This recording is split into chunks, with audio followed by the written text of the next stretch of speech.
And welcome back to part 2 of match day 6 of the Mayo Football Podcast. In the first part, we looked at all the goals from the Toner Cup and the Killeen Sports Ground League 2 games. This time, it's the Elvery Super League and the Castlecourt Hotel Premier League that we concentrate on.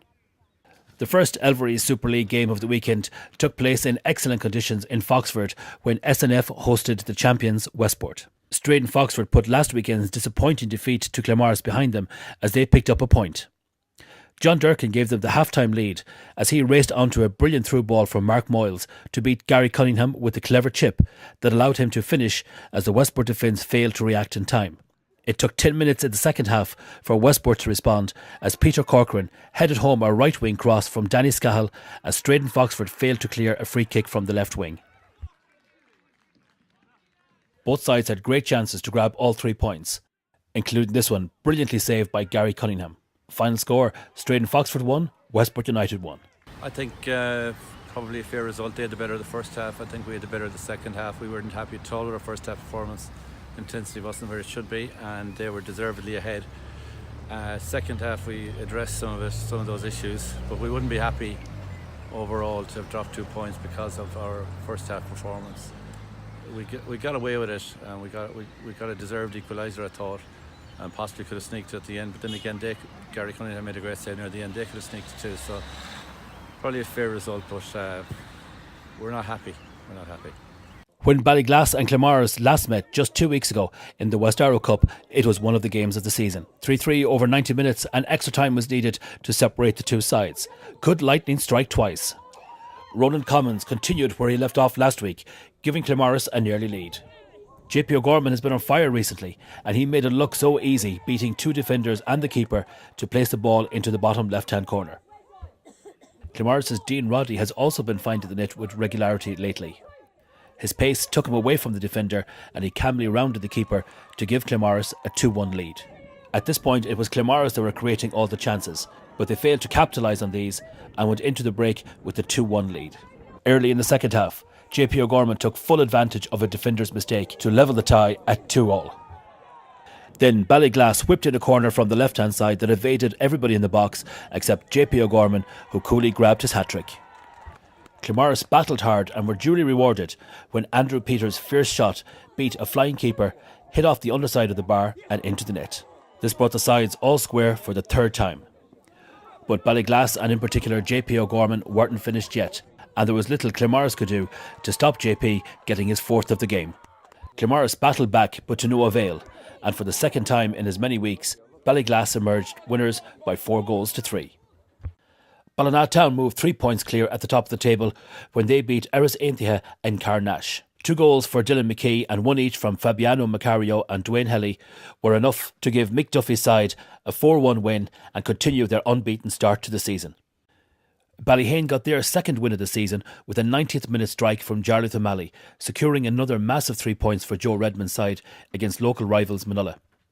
The win moves Ballyhane ahead of Manula in the table as they look a much stronger side than last year when they needed a relegation playoff win over Glenhest Rovers to stay up.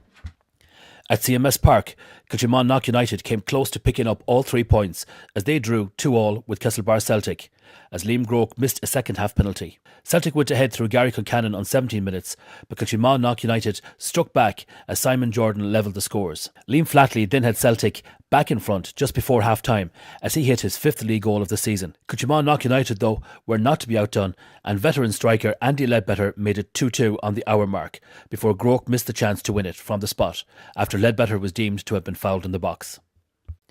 And to look at the table, Westport United's 1-1 draw with SNF United means that Ballinatown go 3 points clear at the top. At the other end, Kilchimon United pick up their second points, Erris Ainthia is still pointless, and Ballyglass pick up their first 3 points of the season. Ballyhane's win over Manula means they'll leapfrog their neighbours. Only 2 outstanding fixtures to take place next week, both matches taking place at 6:30 next Saturday, and they are Ballyglass at home to Castlebar Celtic and Kilchimon United hosting Ballyhane. In the Castlecourt Hotel Premier League, Snugbury United moved into joint second place as they picked up another 3 points with a 3-0 win away to Ballyglass B. All the goals came in a very impressive first half, with Kevin Curry getting the opener before Jason Ormsby doubled the lead. Curry headed home his second to make it 3-0 going into the break, as Aaron Curry's side continued their excellent start to the season. The eagerly anticipated clash between Swinford and Ballyhonus failed to live up to its billing, as both sides had to settle for a share of the spoils in a goalless draw at James McAvady Park.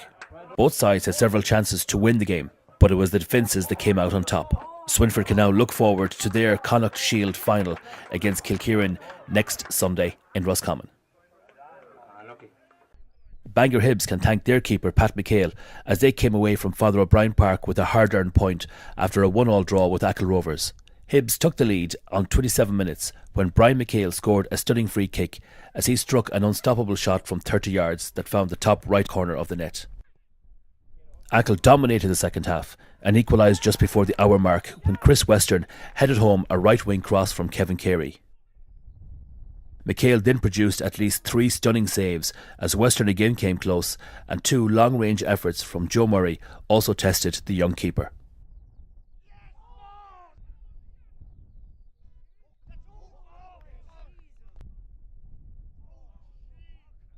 Stevie, would you consider it a point gained or 2 points dropped? Well, we were kind of lucky to hold on there at the end. Achill came at us. They had the breeze in the second half, and they had 2 or 3 chances there towards the end. They could have nicked it. If you give us a point at the start of the game, we'd have taken it. Martin, the same question I put to Bangor Hibs. Would you consider it a point gained or 2 points dropped? I think 2 points dropped for us definitely today. We had a number of chances there in the second half. We dominated the game, and on another day we could have won by 2 goals or 3 goals, but it's just one of those days, and you have those days, and unfortunately we just take away a point. Fahy Rovers got their first win of the season, and they remain unbeaten after their opening 3 games, following a 2-1 win away to Con Rangers. Garth Jordan got his second goal in as many games, and an Ian Higgins strike had Fahy in control before Luke Clayton pulled a goal back for Joe Faulkner's side. In the early game on Sunday morning, Glenhest Rovers moved 3 points clear at the top of the Premier Division with a 4-1 win over Westport United B. It took just 30 seconds for Carl Chambers to give Glenhest the lead as Damien Walsh's side started brilliantly. Westport went in level at the break thanks to a PJ Calvi strike, but Glenhest dominated the second half and ran out convincing winners in the end.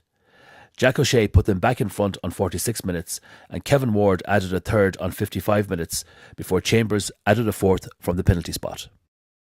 At the bottom of the table, Ballyglass B and Westport United both without a win this season so far. Glenhest Rovers' win against Westport United B takes them 3 points clear at the top of the table. Snugbury United and Ballyhonus share second place on 10 points. Swinford lie in 4th place but with the game in hand on 7 points, and they look forward to their Connacht Shield final next weekend. The other 2 games that involve teams from this division next week both take place on Saturday at 6:30 when Achill Rovers host Fahy Rovers and Bangor Hibs entertain Con Rangers. And that's it for another week, a week full of action and full of surprises too.